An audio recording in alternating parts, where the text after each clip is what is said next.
Mira Business FM, where business comes to talk.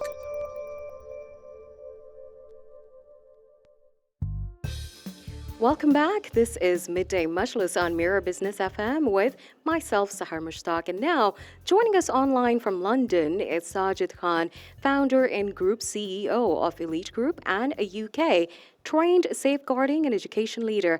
Sajid has worked extensively across the UK and Saudi Arabia, the Middle East, advising schools and education groups on safeguarding frameworks, leadership culture, and aligning international best practice with regional and cultural context. Today, we'll be discussing how safeguarding fits into organizational governance, what it means for investors and school operators, and how cross cultural education systems in our region can balance global standards with local values. Sajid, welcome to Midday Majlis on Mirror Business FM. Thank you so much for having me, Sahar. That's very kind of you. Yes, my work focuses on safeguarding governance and leadership in international education. So that's something we are continuously trying to work with schools and the boards across the GCC and Saudi Arabia in particular. Right. And as the education sector in the UAE has become a major private industry, Sajid, how important is safeguarding within an institutional overall governance and risk framework? So I think when safeguarding sits only with individuals, organizations are exposed. They are exposed to risk, they are exposed to potential downfalls of the organization, and institutions are protected when safeguarding is taken as a priority. So I think that's something which now it is growing fast across Saudi Arabia and particularly the GCC, with UAE actually being the at the forefront of this because they did something a long time ago before all of the other counterparts. Right. And how does strong safeguarding practice influence a school group's reputation overall, the investor confidence, and also the long term sustainability? So I think the most safeguarding failures don't happen because policies don't exist. They usually happen because culture doesn't support them. And where investors are involved, that is something now schools are trying to get right because from an investor's point of view, trust and global credibility is at the forefront. If you are investing into a system, into a country, into its ecosystem, I think it's integral that your children are kept safe. And child protection is something which is in every conversation for an investor. It's in the top five of its priorities, usually with the conversation being framed around it. Right. So it's to build long term credibility in the market as well. Yes, absolutely. I mean, it's and fast growth, so it increases complexity and risk if it's not attended. So you have more staff. It's a very transient region. You have more cultures. Therefore, you have more scrutiny. Investors now ask safeguarding questions during due diligence. So before they're opening a school, before they are setting up a school development framework, the questions are being asked. So safeguarding has quietly become an investor issue because reputation and risk is at as a forefront. So that's very important for any investor. And would you say safeguarding in education is similar to compliance and risk management in the corporate world?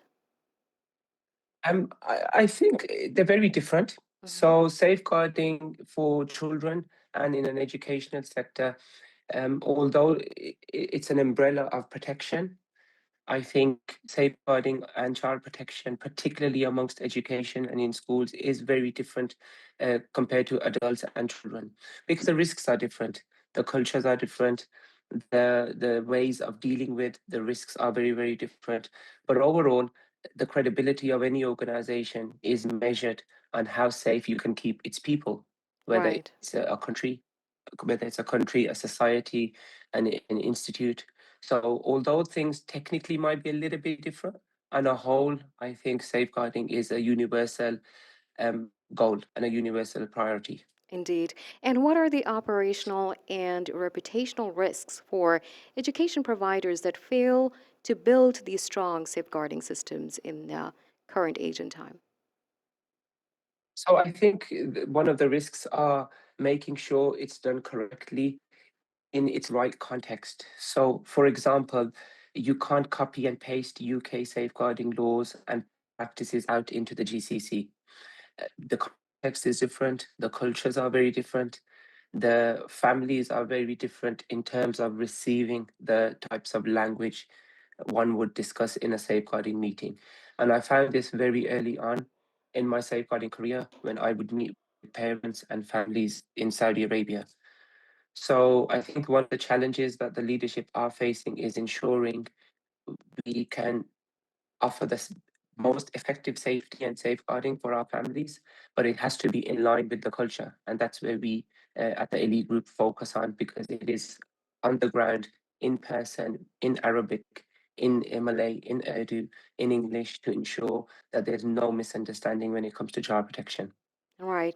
And I think this really frames safeguarding as a business critical risk management tool as well.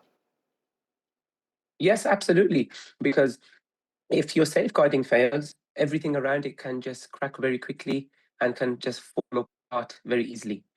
And I think once safeguarding is taken seriously and focused on, invested in, the children are protected, families are assured, then businesses can thrive, whether it's a school or a corporation.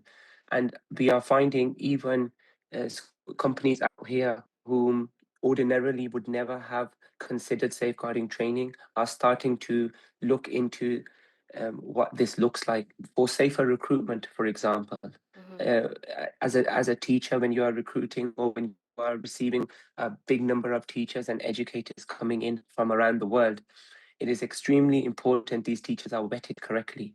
So, which schools they've been working in, do they have any criminal records? Are these teachers safe to put in front of a class, in front of a group of children? So, these are some of the things that are very important, and I think that's something which needs to be attracted more, given more attention to. Right. So it's also very important to go through the background checks of who you're hiring and if they really are a good fit for this position, as they will be working in an educational sector. And that really matters. So great. And as we, Absolutely, yeah. absolutely. And as we move on, we know that many school groups in the UAE operate across multiple cultures. So, what leadership challenges arise when applying UK style standards locally? So one of the challenges we find leadership in schools face is making their vision clear. So what I mean by that is the culture can only be rolled out in a school when everybody is on board. When you have a school or an education system where you have cultures from all over the world, different things mean different things are received very differently to each individual. So, as a UK native, as a UK person growing up, safeguarding is normal to us. However, out in the Middle East, the word safeguarding, I don't know if you or your viewers know this, doesn't actually exist in Arabic. The actual word safeguarding, and the word for safeguarding in Arabic, the equivalent is child protection, and Hmm. Saudi Arabia has its own child protection policy. They've done an excellent job with pushing forward with that policy as best as they can under the system currently operating. And that's some of the challenges the schools face from some of the students coming in from different backgrounds, where to some families it's such a normal thing. For other families, it's a brand spanking new concept.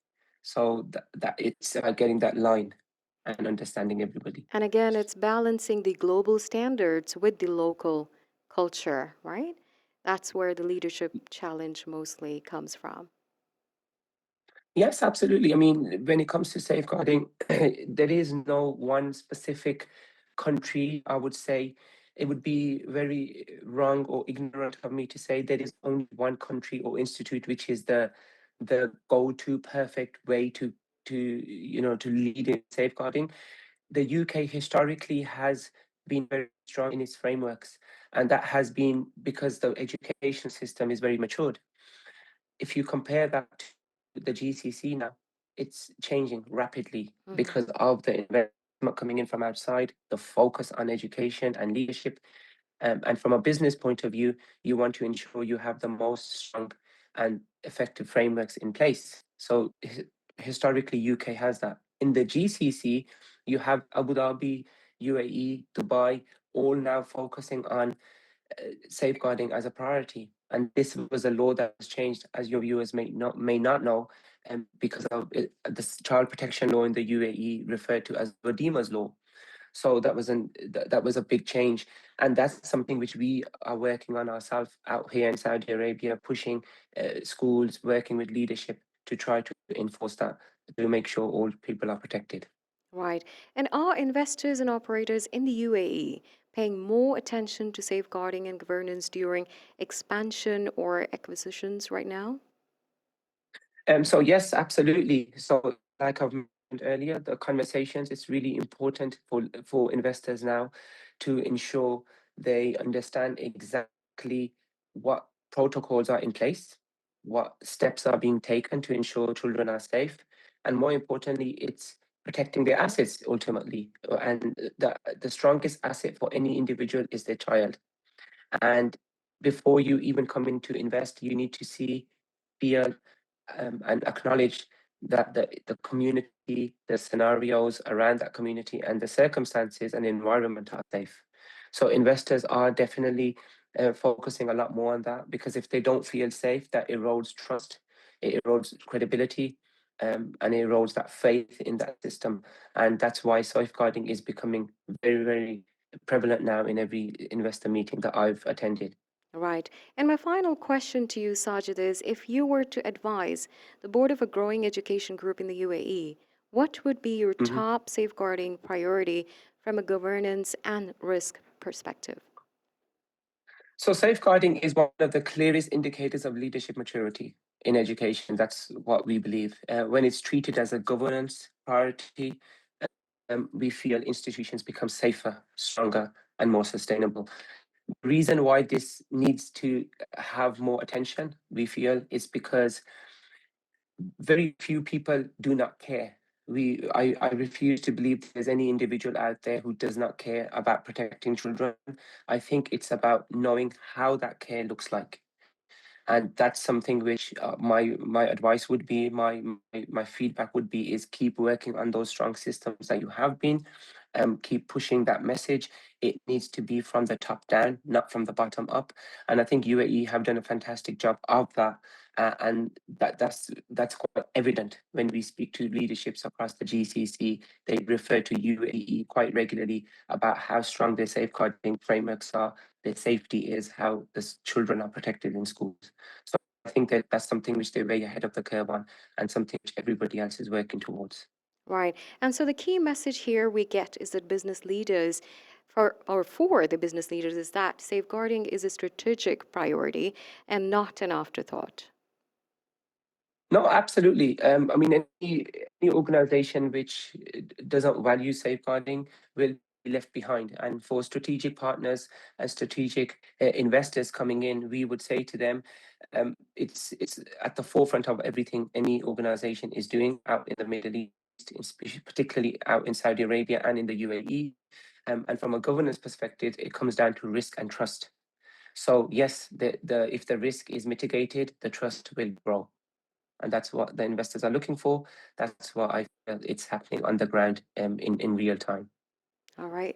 Thank you, Sajid, for joining us today on Midday Majlis and sharing your Thank you. insights on safeguarding leadership and, of course, the cross cultural governance in education. Brilliant. Thank you so much for having me, Sahar, and have a lovely day. You too. Thanks again. Take care. Thank you. Bye bye. Bye bye.